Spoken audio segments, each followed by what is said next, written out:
السلام علیکم ورحمۃ اللہ وبرکاتہ۔ ہمارے اسلامک معاشرہ یوٹیوب چینل پر آپ حضرات کی بارگاہ میں ایک نیا سوال اور اس کا جواب حاضر ہے۔ سوال سماعت فرمائے۔ اپنے بازو یا جسم پر ٹیٹو نقش و نگار بنوانا کیسا؟ جواب: بازو پر نام کھدوانا یا ہاتھ کی پشت پر کوئی ڈیزائن بنوانا شرعاً ناجائز و ممنوع ہے، کہ یہ اللہ کی بنائی ہوئی چیز میں تبدیلی کرنا ہے، اور اللہ کی تخلیق میں تبدیلی ناجائز و حرام اور شیطانی کام ہے۔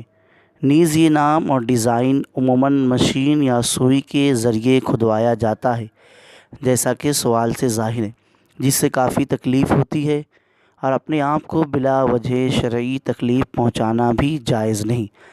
اگر کسی شخص نے اپنے بازو پر اس طرح نام لکھوایا ہے تو اس پر توبہ لازم ہے، اور اگر دوبارہ بغیر تبدیلی کے اس نام کو ختم کرنا ممکن ہو تو اس کو ختم کر دے، اور اگر بغیر تبدیلی کے ختم کروانا ممکن نہ ہو بلکہ ختم کروانے کے لیے دوبارہ اسی طرح کا عمل کرنا پڑے جیسا نام لکھواتے وقت کیا تھا، تو اس کو اسی حال میں رہنے دے اور توبہ و استغفار کرتا رہے۔ اس طرح بازو پر نام لکھوانے یا ہاتھ کی پشت پر ڈیزائن بنوانا اللہ کی تخلیق میں تبدیلی کرنا ہے، جو کہ ناجائز اور شیطانی کام ہے۔ چنانچہ ارشاد باری تعالی ہے، شیطان بولا میں ضرور انہیں کہوں گا کہ اللہ کی پیدا کی ہوئی چیزیں بدل دیں گے۔ اس آیت کے تحت تفسیر خزائن العرفان میں ہے، جسم کو گود کر سرما یا سندور وغیرہ جلد میں پیوست کر کے نقش و نگار بنانا، بالوں میں بال جوڑ کر بڑی بڑی جٹیں بنانا بھی اس میں داخل ہیں۔ نبی پاک صلی اللہ علیہ وسلم نے بھی ایسا کرنے سے منع فرمایا۔ چنانچہ حدیث مبارکہ میں ہے، اللہ لعنت کرے گودنے والیوں اور گدوانے والیوں، اللہ کی تخلیق میں تبدیلی کرنے والیوں پر۔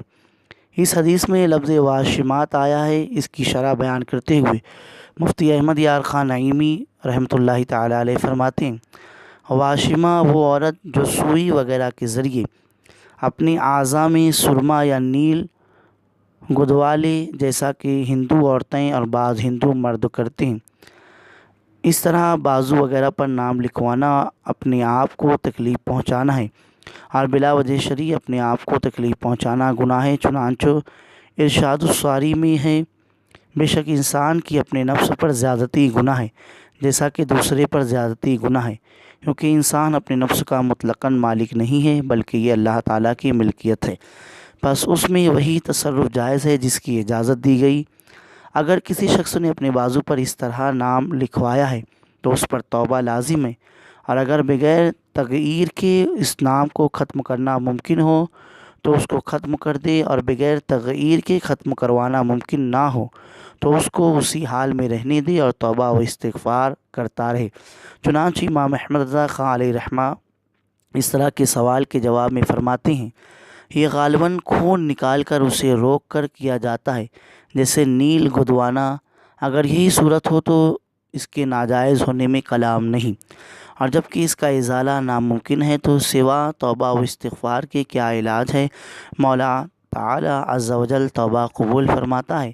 فتاوی رضویہ شریف جلد نمبر 23 صفحہ نمبر 387۔